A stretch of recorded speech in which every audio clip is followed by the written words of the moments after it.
प्रणाम दोस्तों, हमारे चैनल में आपका स्वागत है। मैं आशा करती हूँ कि आप और आपका परिवार सभी अच्छे होंगे। आज मैं आपको शुक्रताल के बारे में बताऊंगी। शुरू करने से पहले मैं आपसे रिक्वेस्ट करना चाहूंगी कि आपने अगर अभी तक चैनल को सब्सक्राइब नहीं किया तो प्लीज़ चैनल को सब्सक्राइब करें। कृपया कमेंट करके ज़रूर बताएं कि आप शुक्रताल गए हैं या नहीं। अब मैं आपको बताती हूँ शुक्रताल के रोचक इतिहास के बारे में। आज के इस लेख में हम आपको शुक्रताल का रोचक इतिहास क्या है इसके बारे में जानकारी देने वाले हैं।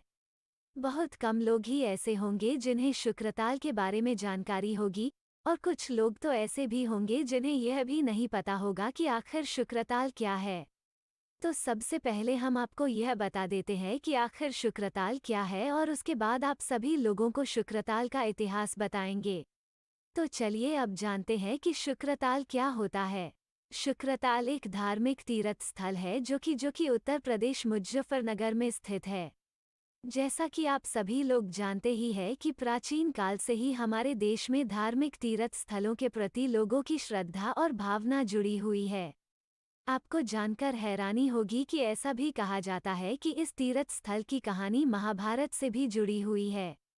इस स्थान पर बहुत से लोग आते हैं और साथ ही इस तीर्थ स्थल की कुछ कहानियां भी बहुत प्रसिद्ध है। तो अब आप जान चुके हैं कि शुक्रताल क्या है। चलिए अब हम आपको इस तीर्थ स्थल का इतिहास बताते हैं और साथ ही कुछ ऐसी बातें भी बताएंगे जो शायद ही आपने कहीं सुनी होगी। जैसे कि हमने आपको ऊपर ही बता दिया है कि शुक्रताल एक धार्मिक तीर्थ स्थल है जो कि उत्तर प्रदेश राज्य में स्थित मुजफ्फरनगर शहर में है। हमारे देश भारत में जो हिंदू वर्ग के लोग हैं वो इसके प्रति काफ़ी आस्था भी रखते हैं। यह तीर्थ स्थल दिल्ली से जो कि हमारी राजधानी है यहाँ से 150 किलोमीटर दूर है। आप सभी ने गंगा नदी का नाम तो सुना ही होगा, तो यह गंगा नदी भी यहीं से गुजरती है और काफ़ी सारे श्रद्धालु भक्त इस गंगा नदी में स्नान करके खुद को पवित्र करते हैं। शुक्रताल में एक वृक्ष भी है जो कि बहुत चर्चा में रहता है। इस वृक्ष का नाम अक्षवट है जिसकी विशाल जटाएं हैं और वो पूरी तरह से अंदर तक फैली हुई है। यदि इस पावन वृक्ष की बात करें तो यह काफ़ी प्राचीन और पुराना है। इस पावन वृक्ष को सभी श्रद्धालु भक्त पूजते हैं। सिर्फ इतना ही नहीं बल्कि यहाँ पर आने वाले सभी भक्तों के लिए यहाँ पर भगवत गीता का भी आयोजन किया जाता है और साथ ही पुरातन भगवत कथाएं भी यहाँ पर आपको सुनने को मिलती है। शुक्रताल में कई प्राचीन मंदिर, धर्मशालाएं, समागम स्थापित किए गए हैं जिसके कारण ही इसे धार्मिक स्थल माना जाता है। यदि हम प्राचीन काल की बात करें तो तब गंगा नदी इस स्थान के बहुत ही करीब थी, परंतु अब ऐसा नहीं रहा है क्योंकि अब गंगा नदी इस धार्मिक स्थल से थोड़ी दूर चली गई है।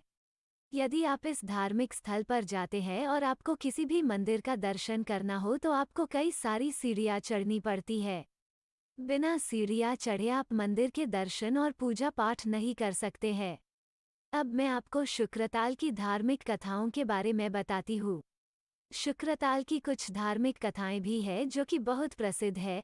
चलिए ऐसी ही हम एक कथा आपको बताते हैं जो कि हस्तिनापुर के पांडव वंशज राजा परीक्षित की है। तो बात 5000 साल पूर्व की है। गंगा किनारे एक अक्षवत वृक्ष है और इसी वृक्ष के नीचे करीब 88,000 ऋषि मुनियों और स्वयं सुखदेव जी महाराज ने श्रीमद् भागवत कथा को राजा परीक्षित को सुनाई थी ताकि उन्हें उनके श्राप से मुक्ति मिल सके। ऐसा कहा जाता है कि राजा परीक्षित द्वारा कोई गलती हो गई थी जिसके कारण उनको एक ऋषि के पुत्र ने सर्प से मृत्यु का श्राप दे दिया था।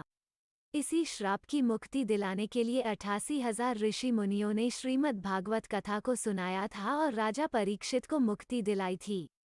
जिस धार्मिक वृक्ष के नीचे यह कथा सुनाई गई थी उसकी भी काफ़ी विशेषताएं और कहानियां हैं जो कि बहुत ही रोचक है।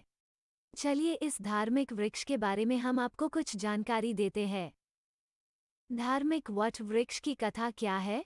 जिस तरह से शुक्रताल एक धार्मिक तीर्थ स्थल है और इस जगह को काफ़ी महत्व दिया जाता है, उसी तरह यहाँ पर स्थित वट वृक्ष को भी काफ़ी महत्व दिया जाता है और सभी श्रद्धालु भक्त इस वट वृक्ष को पूजते हैं।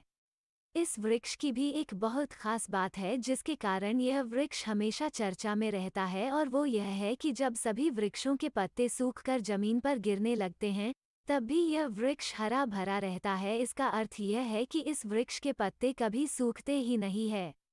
यदि आप इस वृक्ष को देखते हैं तो यह आपको काफी बड़ा और विशाल दिखता, लेकिन फिर भी इस वृक्ष की जटाएं उत्पन्न नहीं होती है और यही बात सभी को रोचक लगती है। सिर्फ इतना ही नहीं, बल्कि जब भी आप इस वृक्ष को देखते हैं तब यह हमेशा आपको एक नया वृक्ष की तरह ही दिखता है।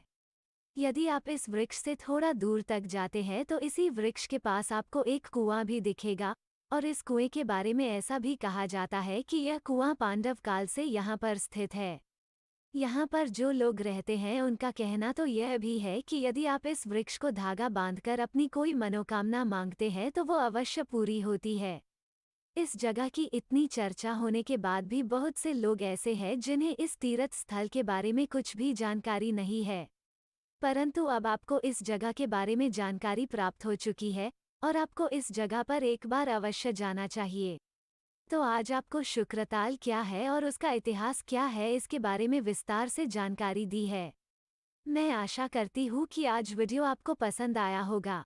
यदि आपको आज का यह वीडियो पसंद आया हो तो आप इसे अपने दोस्तों के साथ और सोशल मीडिया साइट पर ज़रूर शेयर करें। प्लीज़ चैनल को सब्सक्राइब करें और वीडियो को लाइक भी करें। और प्लीज़ हमें बताएं कि आप किस शहर और देश से हैं, कमेंट करके ज़रूर बताएं।